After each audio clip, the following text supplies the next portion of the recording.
आज हम बात करने वाले हैं एक ऐसे कोर्टरूम ड्रामा के रिव्यू की जिसका नाम ही अपने आप में सब कुछ कह देता है। स्टेट बनाम एक आम आदमी। चलिए समझते हैं कि जब सिस्टम ही किसी के खिलाफ खड़ा हो जाए तो असल में होता क्या है। देखिए, फिल्म की शुरुआत ही एक बहुत ही बेचैन कर देने वाले सवाल से होती है। जरा सोचिए, अगर वही सिस्टम जो हमारी रक्षा के लिए बना है वही हमारा शिकारी बन जाए तो? यही वो एक सवाल है जो पूरी फिल्म में हमारे जहन में घूमता रहता है। और इसी सवाल के केंद्र में है फिल्म का हीरो, एक बिल्कुल आम इंसान। तो ये कहानी है एक अकेले इंसान की लड़ाई की, एक ऐसे ताकतवर सिस्टम के खिलाफ जो उसे कुचलने पर तुला है। तो ये सिर्फ एक कोर्ट केस नहीं है, ये सच्चाई की वो जंग है जिसमें सामने कोई इंसान नहीं बल्कि पूरी की पूरी मशीनरी खड़ी है। तो इस लड़ाई का मैदान आखिर दिखता कैसा है? एक तरफ है एक अकेला इंसान और दूसरी तरफ पूरा का पूरा सिस्टम। चलिए, इन दोनों ताकतों के बीच के जमीन आसमान के फर्क को थोड़ा और समझते हैं। यहां पर देखिए, साफ पता चलता है कि ये लड़ाई कितनी एक तरफा है। एक तरफ है हमारा आम आदमी, अकेला, कमजोर, बस अपने सच की तलाश में। और दूसरी तरफ है सिस्टम, एक बिना चेहरे वाली, शक्तिशाली और अमानवीय ताकत जिसका मकसद न्याय करना नहीं बल्कि सिर्फ सजा दिलवाना है। फिल्म का सारा टेंशन, सारा ड्रामा इसी गैर बराबरी की लड़ाई से पैदा होता है। एक दिलचस्प बात यह है कि ये फिल्म एक खास तरह के सिनेमा का हिस्सा है जिसे हम सामाजिक रूप से निहित सिनेमा कहते हैं। इसका मतलब ये है कि ये सिर्फ एक कहानी नहीं है, ये उन फिल्मों में से है जो सच्ची घटनाओं से प्रेरणा लेकर हमें समाज और सिस्टम की वो खामियां दिखाती हैं जिन्हें हम अक्सर अनदेखा कर देते हैं। लेकिन सिस्टम और व्यक्ति के इस संघर्ष को हम महसूस कैसे करते हैं? यहीं पर एक्टर्स का काम होता है। उनकी परफॉर्मेंस ही इन किरदारों में जान डालती है और इस पूरी लड़ाई को एक इंसानी चेहरा देती है। इस कहानी में हर किरदार सिर्फ एक इंसान नहीं है बल्कि एक बड़े आइडिया का प्रतीक है। आम आदमी तो हम में से कोई भी हो सकता है, सच्चा लेकिन मजबूर।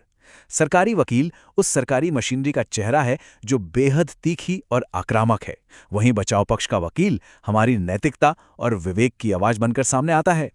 और इन सब के बीच में है जज, जो उस सबसे बड़े सवाल का प्रतीक है कि क्या कानून और न्याय हमेशा एक ही चीज होते हैं। रिव्यू में ना खास तौर पर मुख्य एक्टर की परफॉर्मेंस की बहुत तारीफ की गई है।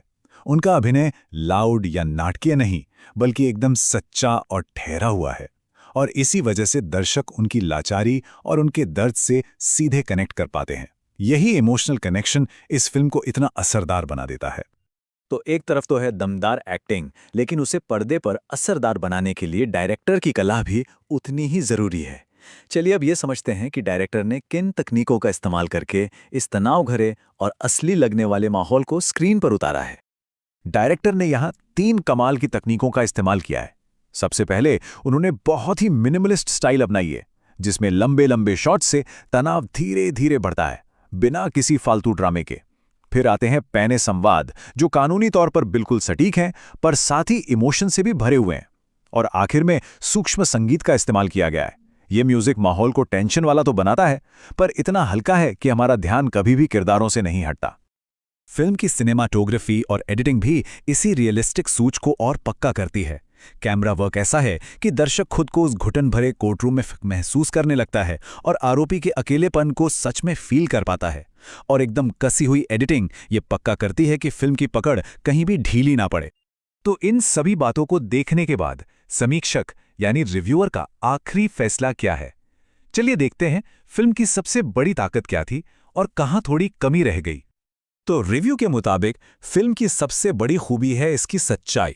स्क्रिप्ट से लेकर डायलॉग्स तक और कोर्टरूम की बहस से लेकर न्याय प्रणाली के चित्रण तक हर चीज बेहद रियलिस्टिक और असरदार है। यही इसकी सबसे बड़ी जीत है। लेकिन हाँ, फिल्म की यही सीरियसनेस कुछ जगहों पर इसकी कमजोरी भी बन जाती है। समीक्षक का मानना है कि दूसरे हिस्से में फिल्म थोड़ी धीमी हो जाती है। इसका गंभीर टोन शायद हर तरह के दर्शक को पसंद ना आए और कहानी ट्रायल पर इतनी फोकस्ड है कि हम किरदारों की दुनिया को उसके बाहर ज्यादा जान ही नहीं पाते। तो इन खूबियों और खामियों को मिलाकर समीक्षक ने इसे दी है 10 में से 8 की एक बहुत ही शानदार रेटिंग, जो बताती है कि ये एक बेहद प्रभावशाली और जरूरी फिल्म है। तो आखिर में सवाल आता है, ये फिल्म आखिर देखनी किसे चाहिए? सीधी सी बात है, अगर कोई ऐसा सिनेमा पसंद करता है जो सिर्फ मनोरंजन न करे बल्कि सोचने पर भी मजबूर कर दे, तो ये फिल्म बिल्कुल मिस नहीं करनी चाहिए। और ये फिल्म हमें एक आखिरी और शायद सबसे बड़े सवाल के साथ छोड़ जाती है। क्या जो कानूनी है वो हमेशा न्यायपूर्ण भी होता है? कानून और न्याय के बीच का ये फासला एक ऐसा विचार है जो इस फिल्म को देखने के बाद भी लंबे समय तक हमारे साथ रहेगा।